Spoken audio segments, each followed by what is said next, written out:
In today's video, we break down and analyze my 3-star war attacks to show you how to get the 3 stars in the victory at Town Hall 11. I'm your host, Judo Sloth. Make sure to subscribe for all of my Clash of Clans videos, but I've been having massive success with the BoWitch attack, the Queen Walk BoWitch attack. Now, I always use this as a dip attack, taking out the Town Hall 10s for the 3-star, and I haven't failed a raid using this strategy yet. However, as you will see in this video, the 6-pack against Town Hall 11s, what do you look for in base design, what is your army composition, all of that we're going to cover in today's video. So the first one here that we take down, you can see the base has all of the air defense to one side of the base. Now that is massive, guys, because I always implement a queen walk. It gives me so much more success, because what you will see from these attacks is it is actually your queen that will turn this from a 2 to a 3-star raid. You're going to need her, guys, so that's a very important aspect in terms of base breakdown. You need a base that you can walk the queen. So on this one, I'm actually going to walk her from around about 9 o'clock here up to 12 o'clock. We do have this one air defense, but that's not to worry. She's not going to come into a massive amount of damage. She can actually get right into this pocket and take it out. It's not going to do that much damage to the healers. We will be good to go.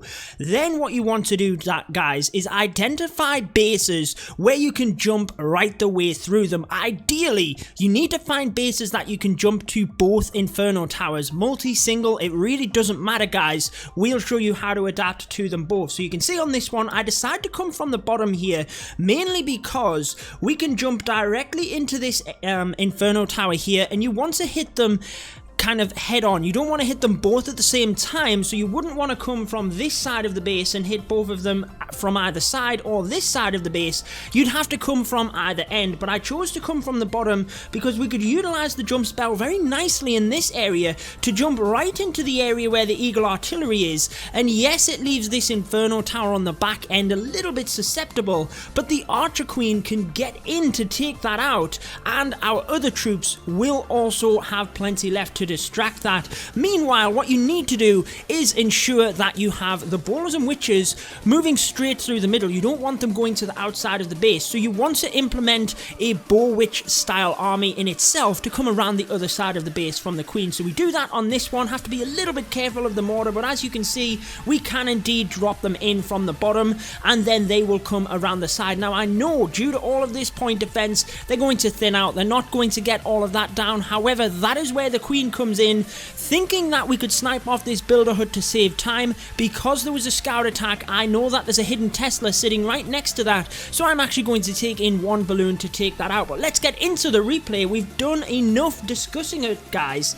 Let's show you the attack. So because this side of the base is a little bit harder to funnel in terms of having my Bowlers and Witches coming into the center, I start the attack over here before I put the Queen in. You can see the Queen is easily going to take these buildings down. That is the funnel set for my bowlers to get into the middle, whereas it's a bit more tricky down in the south here, so that's why I start with the Bowlers and Witches. I also wait just a second because I had a feeling that they might start to veer off, so I actually put one more bowler in because the Witches are now going where I want them to, but the bowlers are going thin, and you kind of need them bowlers. They work hand in hand. We will get onto that in a second, guys. Now, a big point, if any of you guys have seen my guide on this, I used to recommend taking a golem. However, now with the single infernos being so powerful, you really need to consider how quickly that golem will lock onto the inferno. So as you can see, if we put a golem in here, it would get fried. There's absolutely no point. So take giants, guys. I like to take a clan castle of giants. I also want to show, and I know I keep pausing here, but I'm basically breaking down what you need to do. As soon as that funnel is set, you need the bowlers and witches in, because like I said, the queen on the back end is going to finish up your raid, and she can often be there by herself. You need to make sure you've got enough time for that. So what I like to do is spread the bowlers and witches right across this side. One, it helps to make the funnel so that they all move in correctly, and two, if there's any giant bombs, it just minimizes the damage really. You need the jump spell in though, guys. Get that first one in early enough. It's going to draw the bowlers and witches in this region right the way in. So I make sure to have the giants in first. You wouldn't want any of your bowlers or witches going down. Really, the giants are what you want to prioritize. Then you need the king and grand warden in. It all gets a bit hectic at this point, guys, but get a rage spell in as soon as the bowlers hit that base. The bowlers, when you have lots of them there, can do massive amounts of damage. You don't want to wait until they split up or start going down. Get that first rage spell in. Then I like to take a poison for the CC. Obviously depends what's in there. I tend to just take the one poison, to be honest, because you can get away with that with the Grand Warden's ability. The bowlers can hit it. If there's air troops in there, maybe hit in a couple of wizards into your composition. So a poison spell onto the CC troops, and then just, you need to analyze at this point. I tend to use a heal spell at this point. However, if you feel there's a lot of damage coming in and the CC troops could do a lot of damage on them bowlers, go ahead and use that Grand Warden's ability. But if you can, try and time it in with the Eagle artillery fire just to save one of them. Then as your troops move forward, you want a rage spell pretty much in the middle of the base. Again, you don't want to wait until the bowlers start going down. You need to enrage where the bowlers are. That's what you need to rage, not the witches. So on this one, rage the bowlers on the right, and then as they move through to that kind of final half of the base, get that second heal spell in. So I like to take 2 jump spells to get through the base, 2 rage spells, a heal spell, and a heal spell in the CC. Them heal spells will help you more than you will know. Multi-infernos obviously doesn't matter. You can heal straight through them. Often this is the situation you will get into where your bowlers and witches start going down in the middle, but they've taken all of the defenses here out. It's only defenses on the perimeter that you have to worry about, and most of the time you'll still have your queen's ability at this point. So you will see in a second, I try to sneak the balloon onto this Tesla, not knowing there was an air bomb, but again, it's not going to matter. That will go down.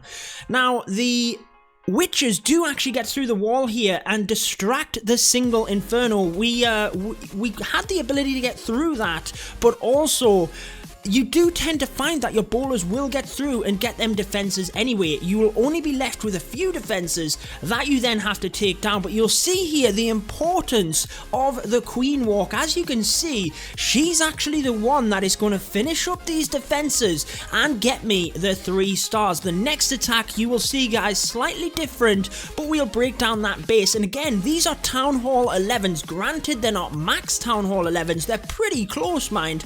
Only the odd things not maxed. But really, if you're going to use this as a dip attack, guys, and you analyze the base and find the similarities here, that you can jump to the Infernos, you can use them rage and heal effectively, you're not going to fail, guys. But again, a lot of these Town Hall 11 bases you can break down and take for the 3 stars using this. So as you can see, wrapping up that one, I tend to take a pretty much a standard composition really of 9 witches. I like to take 3 of them on the side with around about 4 bowlers. That varies depending on how many point defense around the side of the base.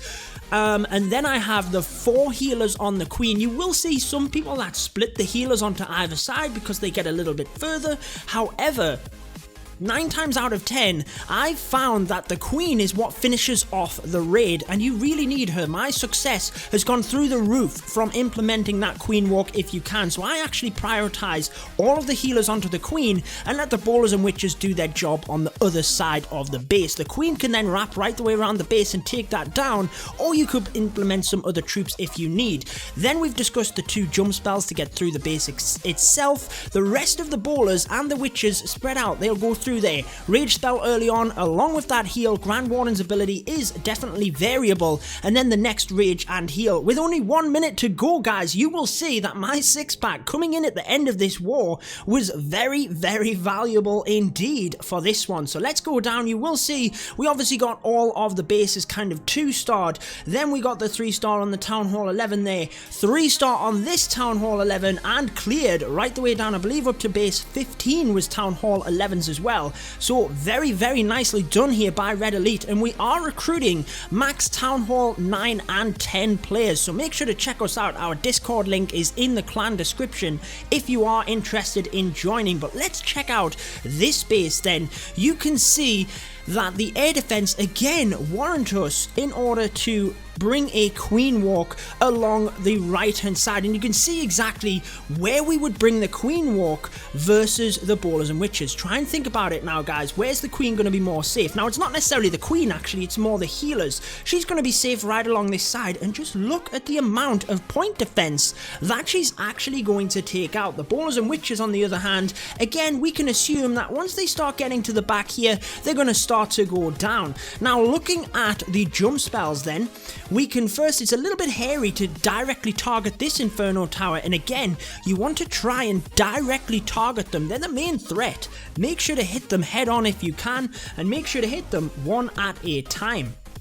So again, this one at the bottom here is a little bit easier to directly target onto. You can see just a jump spell down in this area will actually give us access onto the Inferno Tower, but also to the compartments after it. That's important. We could jump straight to here, but then we'd be stuck in that compartment. So we're going to keep things centralized. We can then use a different jump spell right in the middle here to provide access to the Eagle Artillery and the Inferno Tower. And again, the spells will be very similar. Notice the splash damage down here, so I'm going to have to use a heal spell early on, but again, we know there's a baby dragon and a witch in the CC. We can poison to take that down. Let's get into the raid in order to break this one down for you. So again, think about what you want to start with first. The queen on this side, not going to take long for her to get that funnel set, and then she is away, guys. So we decide to bring the ballers and witches. Make sure to just put one of them in. If the base isn't scouted, don't plow them in to find a Tesla there or a giant bomb. Just place one of them in, and then you can adapt from there. So they will come in. They're going to naturally create the funnel down in this area, and then the queen right onto that army camp. Again, the army camp's brilliant to create a funnel. At that point, I know that this is already created, so I'm not going to wait, guys. You want your queen to finish off the raid at the end, get them other troops in. So here come the giants. We know they're going to target this mortar tank for a lot of stuff. We don't have to worry about the ballers and witches coming in. So notice the spread that I have on them. Again, it minimizes any damage if there's giant bombs hiding on the outside, and it just means that they create that natural funnel. Look how now when the jump spell comes in, they go straight for it. Again, the second jump spell is in because we have to get access to that pretty early on. Now, it all gets a bit hairy, but honestly, guys, it's not that bad. The rage spell is in right onto them ballers. The heal spell was in. The CC troops were starting to get a bit all over the place, so I pressed the Grand Warden's ability to make sure we got through that Inferno Tower as well, because it was starting to look like my troops were varying a little bit out of the way. Then the next rage spell is in, followed by the heal spell as well, because there was so much damage in the middle there. There was 2 giant bombs went off, and your ballers can go down quick to giant bombs, guys. There is a massive amount of damage. Use the spells earlier on, definitely in the first half of the base, because once you get to the back end, as long as you have enough troops, you will be able to overpower it, guys. It's just about using your spells when you can most effectively, and you can see here how the ballers and witches on this side are in fact going to rescue the raid, help my queen to stay alive, and get through the back defenses here. Now again, these are Town Hall 11s. I have a level 40 king and granted near enough max queen 48, so you could have extra power coming forward here as well. But there you are, guys. That is the BoWitch attack. attack. Again, I haven't failed a Town Hall 10 dip when you look for these styles of bases, so make sure you can jump to both Inferno Towers. If they're kind of all over the base, you can still do it on a wide variety of base layout. Ring bases are brilliant, but not necessarily the ones where there's not too much point defense on the outside, because you actually need the queen to take some of that down to minimize the damage onto your bowlers and witches in the middle. If it's them big ring bases where there's not a lot of point defense, you're actually better off to bring your troops all the way around in one big fashion in order to tank for each other. And again, the spells are very, very important. 2 jump spells, the 2 heal spells. I see a lot of people just raging bowlers straight the way through, but if they hit a giant bomb or something, they will go down quick. You're not going to run out of time, or rarely will you run out of time with this attack strategy, so implement the heal spells in, keep the bowlers up and alive, and that is how I got the 6-pack in this war against Town Hall 11s. Again, I will bring you some dip attacks later on, but I wanted to feature these 2 because they were both against Town Hall 11 bases. You could visualize and see exactly how it would work against Town Hall 10 bases. Any other questions, please leave them down in the comment section. I will try my best to answer them for you, and I hope you have enjoyed it. Any of the tips you feel I've missed as well, guys, get them down in the comment section as well. Leave a like if you did enjoy this one. I've been your host, Judo Sloth, and until next time, peace out, guys.